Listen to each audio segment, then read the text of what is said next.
Hello, my name is Saint Zesty and welcome back to a brand new video. Today, I just thought it would be super cool to take you guys on a bit of a setup tour. I feel very late to doing this because my family actually has plans to move out of the house in about a month. So the studio will actually be changing very soon. I guess just for sentiment's sake, I wanted to make a video for you guys on what my first setup looks like and how I record videos, both videos for the YouTube channel and the podcast. So I will be showing you a little bit of everything that's in here. There is a lot in a very small space. I'll just take you through little by little what's around the room and why it's there, what it does.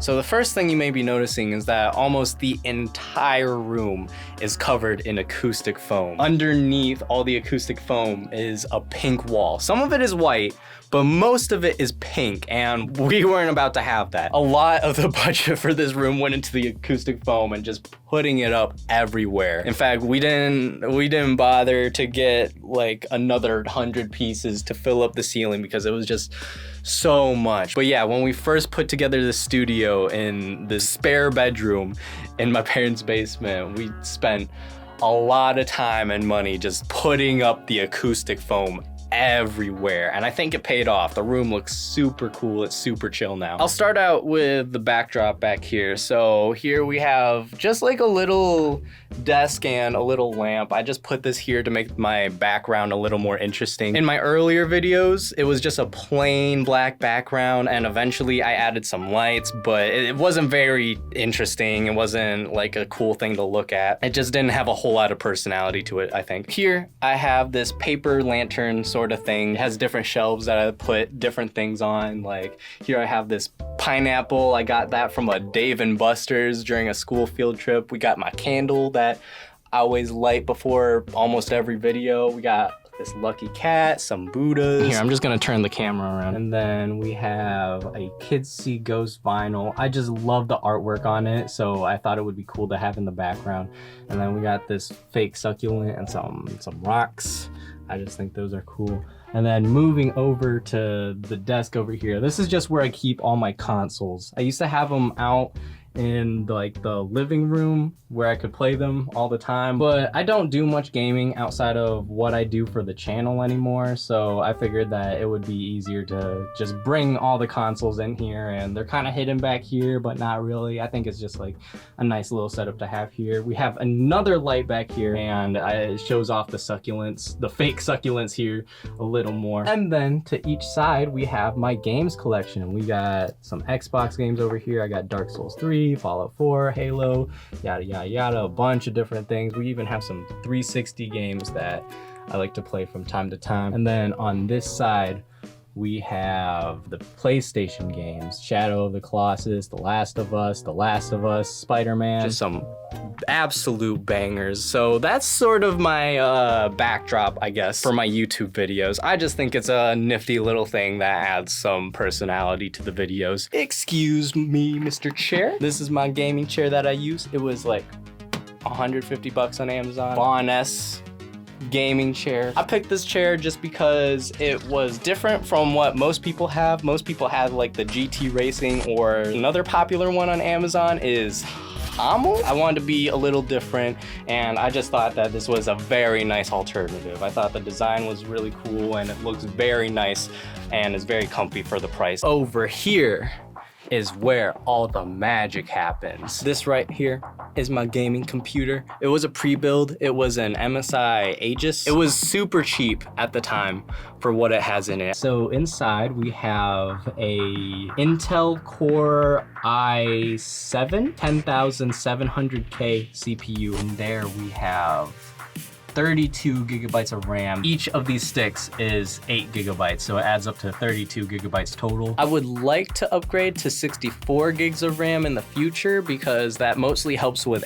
editing and just like the smoothness of how you edit. But 32 gigabytes of RAM is more than enough at the moment. I started out with 16 and that still felt fine. 32 was even better. Next we have the GPU. This is an MSI GeForce RTX 2070 Super VENTUS. This is a hefty graphics card. I know it's not top of the line anymore with like the 3000 series that's out now, but a 2070 Super, it runs just about everything.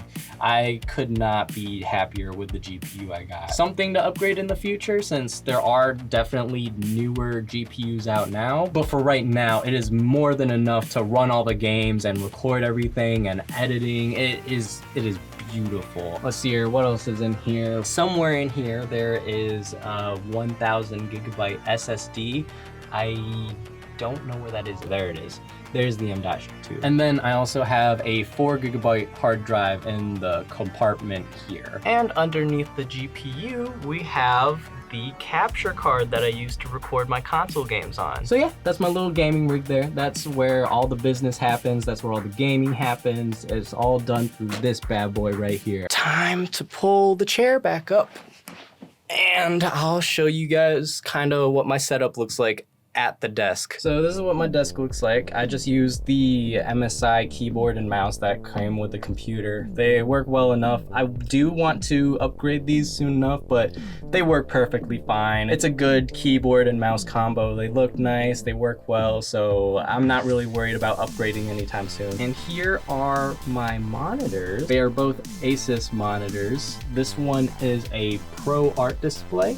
This one is supposed to have more accurate colors, so that would be good for if I'm color grading or editing pictures or videos or just trying to get some nice colors. To be completely honest, I haven't been using it for that purpose. It's just been kind of a normal secondary monitor. The colors haven't been super helpful. I mean, it certainly looks nice, but I haven't really been using it to its full potential lately. So that is the Pro Art display. And then over here, we have the main display that I use when I am gaming or watching videos or whatever it is I'm doing. Most of the attention is on this monitor. I don't remember what the name is, but it's an Asus monitor. Above the monitors, we got the two Elgato key lights. You can watch me setting those up in a video I did a while ago. Just go ahead, click the video up here after you watch this video. I just use the two Elgato key lights for my main lighting. And then over here we have the Lumix G7. That's the camera I use as a face cam for all my YouTube videos. That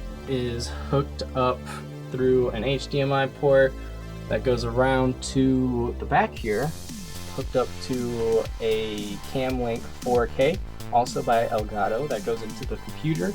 And then I can run the display to OBS and record that way. I use OBS to record everything that I do on the computer. It's super easy, super intuitive, easy to set up. It just looks nice. It's all the settings, all the everything. It's just a really easy program to use. I like it a lot. And then over here, we have my microphone. I use a Zoom ZDM1 microphone. I picked this one out because I trust Zoom products. I use a Zoom recorder for my podcast, which we'll get to in a moment, and I just like the sound of it. It's kind of bright, but for the price, it is a great dynamic microphone. I'm happy with it. It sounds really, really good. During my first videos, I originally had a toner mic that was a condenser mic, and I thought it sounded fine, and it did sound fine. But after hooking up this microphone, the difference is night and day. So this microphone runs around and is hooked up to the Focusrite Scarlett Solo. That is the audio interface I use to connect my microphone to my computer so I can record my vocals. I used to use my Zoom H6 for an audio interface and it worked fine, but it definitely does not work as smoothly as this Focusrite here. It's kind of a budget interface, but for my purposes, it works perfectly fine. It's super intuitive. You just plug the XLR cable in here, and then it runs through a USB into the computer, and you can monitor your audio through this. It's just a nice, simple audio interface. And then this cable here runs out to my headphones. These are Razer Kraken headphones. I honestly don't know for sure. They sound very nice for gaming, and it actually has its own microphone that you can slide in and out that sounds surprisingly nice. It definitely does not compare to my main microphone, but if you're looking to save some money by getting a headphone and a microphone in all-in-one, then I would actually recommend these headphones. So yeah, that is my YouTube setup. I guess now we can move on to the podcast setup. Over here, stuffed into the very edge of the studio, is where I record my podcast. If you haven't seen my podcast, you should check it out. I think it's super cool. That's just me. I might be a little biased, but I think it's a decent podcast. Check it out. Check it out. So first up are the cameras. I use two Sony HDR CX 440s. There's so many numbers in all these different things. I can't always remember what they are. They're not like the highest end camcorders, but for what it is, it gets the job done. My grandpa actually bought these for me as a present. He asked me what cameras I wanted for the podcast, and I told him to just get the cheapest used camcorder that he could find on eBay. The main idea was as long as it could record, I didn't really care like how high quality it was. I just wanted to add a video portion, but he kind of popped off and got me two of these camcorders, brand new. As long as there's space on the SD cards, these will keep recording. You can keep them plugged into the wall so that they have batteries. They've been very nice to use, and I'm very thankful to my grandpa for that, so shout out to him. This is where I usually have my guests. We have another floodlight here, not the exact same one as what I have over in the YouTube setup, but it's similar and it does the exact same thing. It's just another floodlight. These ones might be brighter actually. Let's take a nice little seat. These chairs were the cheapest nice chairs that I could find on Amazon. It was like 50 bucks each. They're comfortable enough, they get the job done. So we pull up. Here's the microphone. I use the exact same microphone as what I have on my YouTube setup, except on this one I have a pop filter on it just to give it more of a broadcasty look. For my YouTube channel, I don't use the pop filter on there just because I like the way the microphone looks without it, but here, just to give it more of a podcasty vibe, I have the pop filter on, and it does help with plosives quite a bit. I'll show you guys what's on the table now. So we have this nice wood finish table. I think it has a beautiful aesthetic to it, and I think it fits the vibe of the podcast area very nicely. Unfortunately, it doesn't get seen on camera, but no big deal. I think it's just a nice table. Over here, we have a nice little Zen garden sort of thing. We got this elephant and this frog that my friend Luke got for me. Back here, actually this should be like up here. And we have this little bell.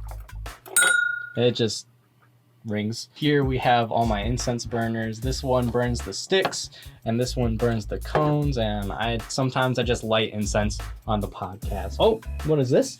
Headphones? You may be wondering, Zesty, what headphones do you use? Well, I'll tell you. I use the Sennheiser HD 2080 Pros. These are just very nice studio headphones to use during a podcast. They look great, they look professional, and they sound very, very nice. I remember one time I used my gaming headphones for the podcast because these actually hurt to wear when I got my brand new piercings, but the sound just wasn't nearly as nice. There was a lot of noise picked up. The voices didn't sound nearly as crisp. Don't get me wrong, I love my gaming headphones for gaming, but for voices and studio recording, these are the way to go. I love using these headphones for the podcast. I have two pairs of them. One pair is actually my brother's. He bought them, but he doesn't use them too often. So I have one pair that's my own, but I do sneak and use the other one for the podcast too, just when he's not using them. But yeah, great headphones. So when we turn, we have even more lights. I have a yellow light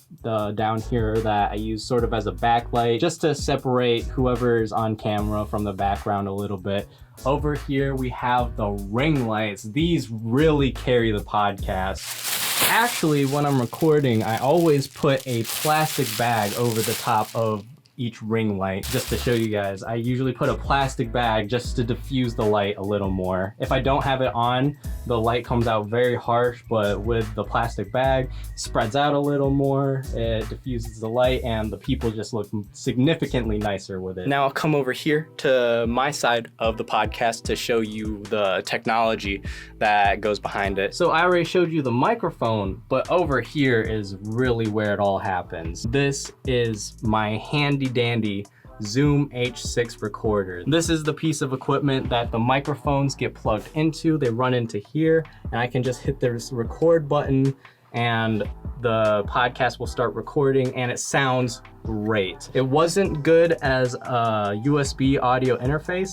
admittedly, but as its own recorder, it works great. It's amazing. It has a bunch of different settings, but if I'm not mistaken, I just use the settings that come right out of the box. It sounds really good as is, and I do a lot of post-processing anyway. It's just a great, easy to use recorder. So last bit of equipment, I use the headphone jack and run the audio out to this little thing. This is a 4-channel output amplifier. It was just like a cheap amplifier I found on Amazon. I think it was $15 or $20. This is what I use to output the audio to 2 different pairs of headphones. This runs out to the guest pair of headphones. This is sort of a aux cable extender. It's just an aux in on one side and an aux out on the other, and then you can plug the headphones into that. I just need some extra cable, otherwise the headphones wouldn't reach. And then on this side, why isn't it plugged in? Let me try to plug this in with one hand.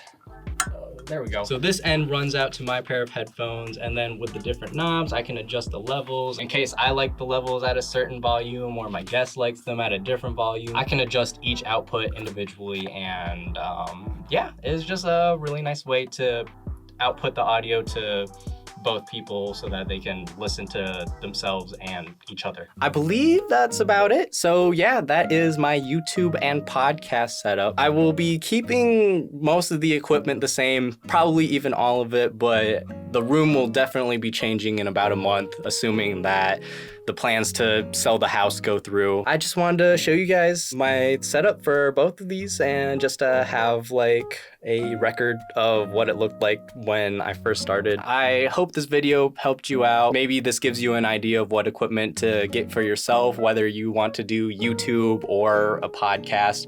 I will say, like, I think I have some very intuitive and simple setups, and they're relatively budget friendly. So if you're looking for equipment for YouTube or podcasting, all of my equipment I highly recommend. Just go through the video. I'll also put links in the description for all the equipment I use and where you can find them. But yeah, that's about all I have to say on it. Thank you so much for watching this video.